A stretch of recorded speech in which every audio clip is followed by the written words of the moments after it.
1, 2, 3.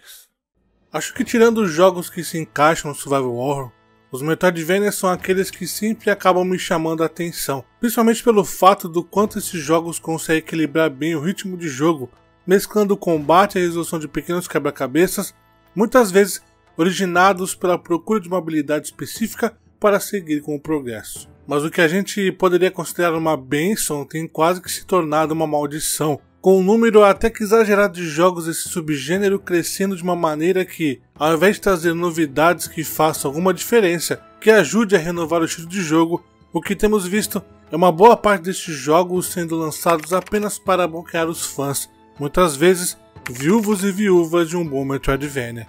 Do meu ponto de vista, foi isso que acabou atrapalhando a recepção de Bo Path of the Teolotus, primeiro game do estúdio tailandês, o Squid Shock Studios, fazendo com que poucos pudessem conhecer um dos jogos mais divertidos desse ano, além de testemunhar que, quando feito com calma e objetivos certeiros, o Metroidvania pode voltar a ser visto como um videogame e não apenas um produto.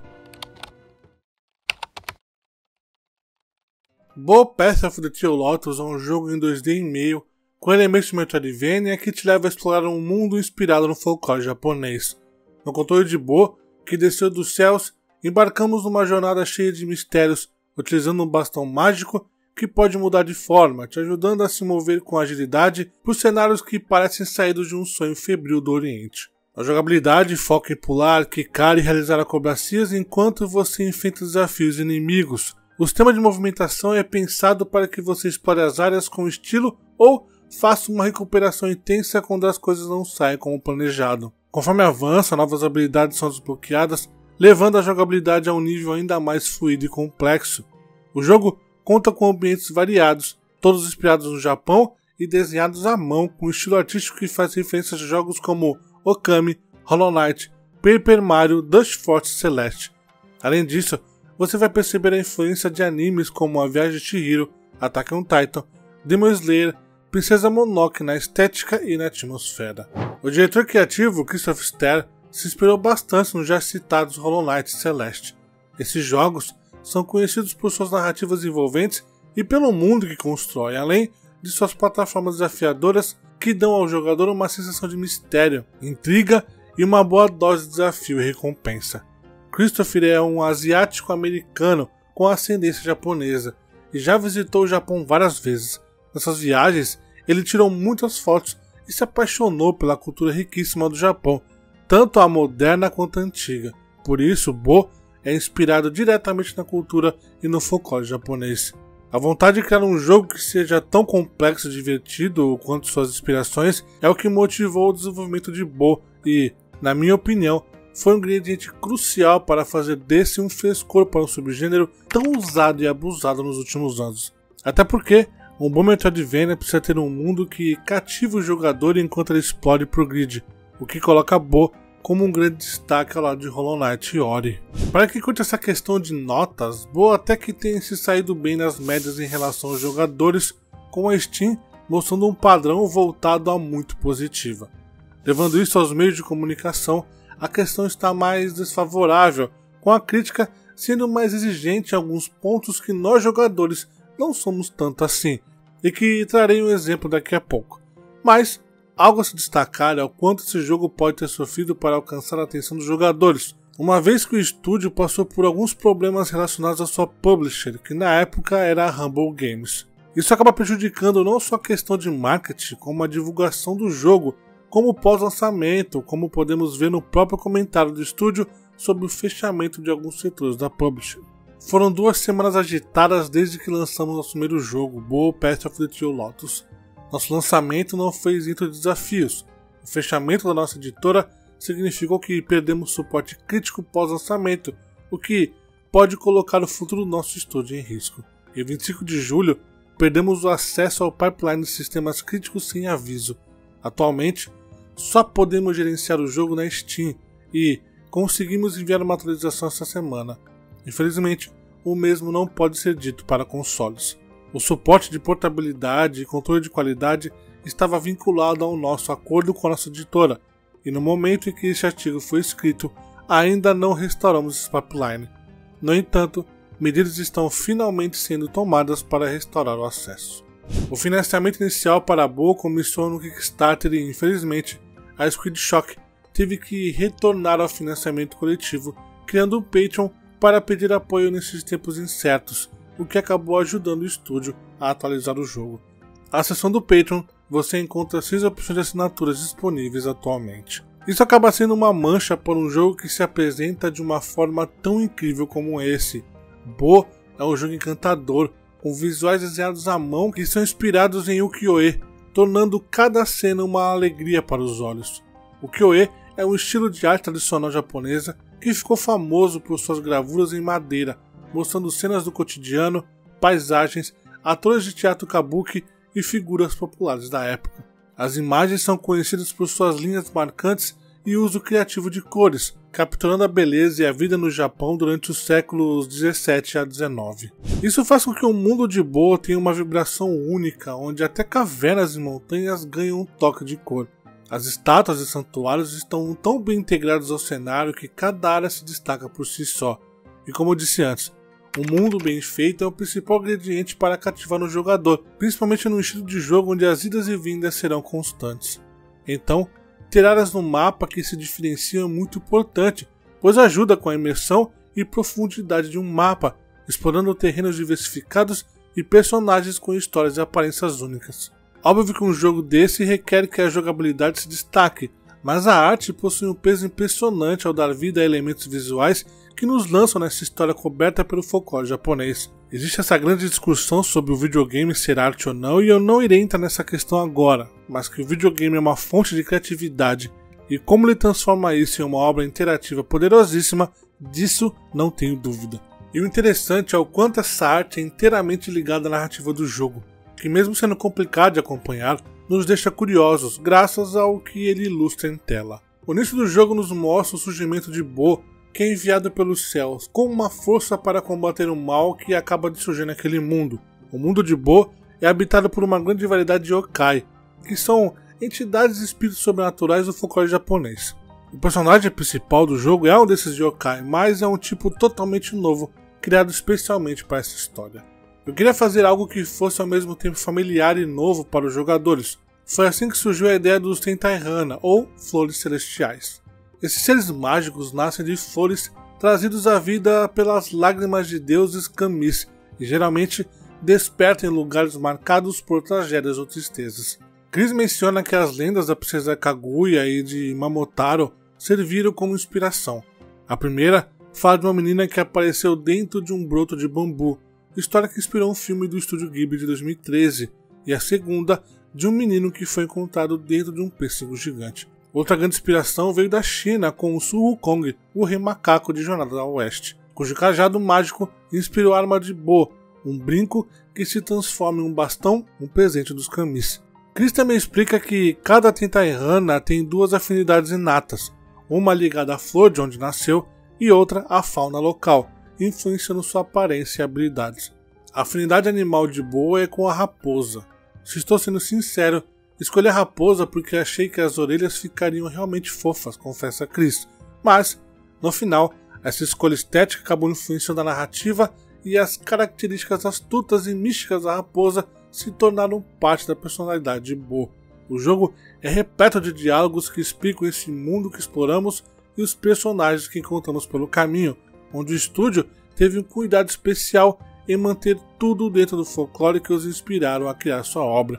Existem vários exemplos, mas é legal destacar Tori, que é um pássaro de duas cabeças que serve como um guia e personagem tutorial, com um toque de humor e mistério. Inspirado pelo Yogen no Tori, um pássaro profético das histórias japonesas, Tori foi criado para ser mais do que apenas um guia, oferecendo conselhos de maneira sutil e envolvente.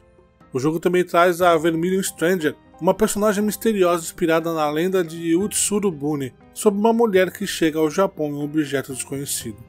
Conforme a história avança, o diálogo entre ela e Bo se torna mais complexo, refletindo a crescente conexão entre eles, além dela ter uma ligação bem importante em relação à jogabilidade. Outro elemento importante é a história de Roso, o coelho Tentaihana e do clã Usagi, que vive uma vida pacífica sob a influência da lua até que uma tragédia desencadeia a jornada de Bo. Roso representa esperança em meio ao caos, e existe uma missão envolvendo o clã que é fundamental para a narrativa do jogo. Muito dessa narrativa, como todo Metroidvania bom pede, está presa ao progresso da jogabilidade, já que alguns caminhos só podem ser acessados se o personagem controlado possui uma habilidade específica. Uma das minhas grandes inspirações para Boa são os jogos em estilo Metroidvania que cresci jogando. Eu adoro a surpresa e o mistério que acompanha a exploração, a emoção de encontrar novas habilidades e a satisfação ao entender como usar essas habilidades encontradas para descobrir um caminho secreto. A ideia era criar um sistema de movimentação e combate que tivesse um ritmo único e gratificante, proporcionando uma sensação de fluidez. Inspirado por jogos que usam soluções criativas para movimentação, como explodir paredes para subir, usar inimigos como impulso ou até correr de volta por corredores de castelos, Bo busca oferecer uma experiência que mistura ação e elegância. O objetivo é que os jogadores sintam essa fluidez em cada movimento, tornando a jogabilidade não só dinâmica, mas também extremamente satisfatória. Diferente do que muitos Metroidvanias fazem, ao apresentar o pulo duplo como uma maneira básica de passar por obstáculos, Bo não pode realizar essa ação por padrão. Em vez disso, você precisa aprender a técnica chamada Bump desde o início. Quando Bo usa o bastão para atingir um objeto ou inimigo enquanto está no ar, ele brilha em verde azulado, indicando que é possível dar um salto extra. Se você acertar algo novamente depois do segundo salto, o brilho se repetirá, permitindo que Bo dê um terceiro salto e assim por diante. Você ainda pode combinar o que o jogo chama de movimento pogo com a técnica Bump para passar mais tempo no mar. Ao pressionar para baixo e atingir um objeto durante a descida, Bo saltará imediatamente, ganhará altura e ainda poderá dar outro salto logo em seguida. Enquanto houver objetos ou inimigos para acertar, você pode continuar usando essas habilidades e ficar no ar, mantendo o ritmo. A movimentação do jogo se torna quase um mini-jogo por si só. Com o tempo, a gente descobre novas habilidades, como deslizar ou descer com força pelo ar. À medida que nos acostumamos com essas habilidades, vamos encontrar maneiras de usá-las em conjunto em diferentes situações do jogo, desde batalhas de chefes até plataformas e objetos escondidos, criando um ritmo realmente gratificante. Encontrar essas novas habilidades é crucial para o progresso, ainda mais se você se sentir preso em algum setor do mapa. Lembro que existe um momento em que eu precisava levar um personagem até uma área específica, só que a plataforma que eu precisava seguir era muito mais alta que a altura do pulo de Bo. Então, na minha cabeça, ele precisava de algo que o faria impulsionar, escalar a parede ou, quem sabe, o tal do pulo duplo. O interessante é que eu já havia feito muita coisa no mapa, seguindo o padrão gamer, por assim dizer, que é seguir o jogo pela direita de início. Então voltei em áreas já exploradas, procurando por trechos que ainda não havia alcançado, mas que agora, munido de novas habilidades, seria possível, o que resultou em achar a habilidade que precisava. Essas técnicas não são úteis só para a movimentação, mas também ajudam no combate. O elemento importante é a mística chaleira Tikiro, que recebemos de Asahi, um Tentahana que tem um papel central na nossa jornada.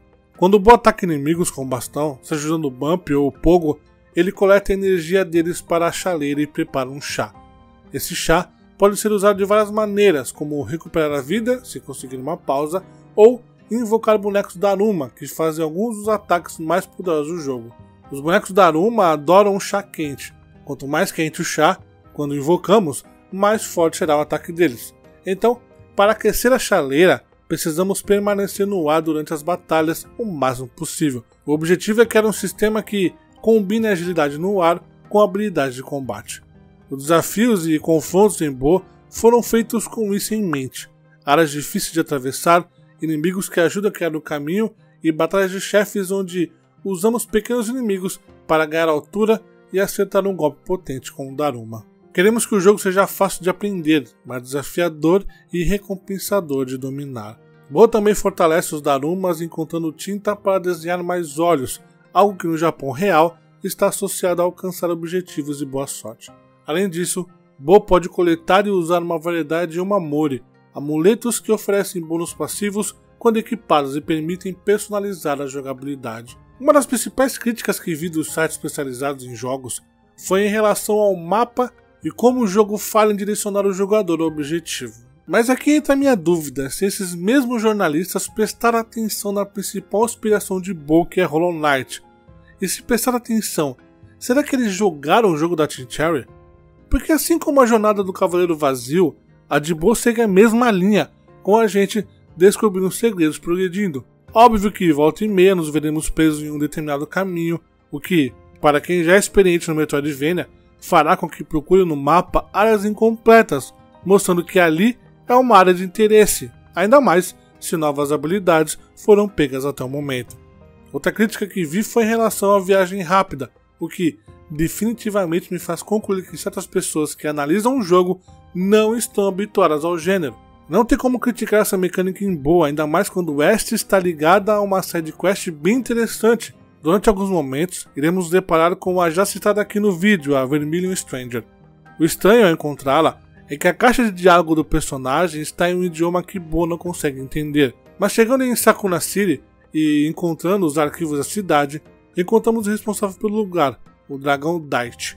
Ao falar com ele, mencionamos a moça de cabelos vermelhos e Daichi nos conta sobre os fragmentos de tábua. A missão é recolher os 5 fragmentos espalhados pelo jogo, trazer para ele e aí sim ele nos ajudará a entender o idioma. Com isso, a viagem rápida será liberada, facilitando a exploração.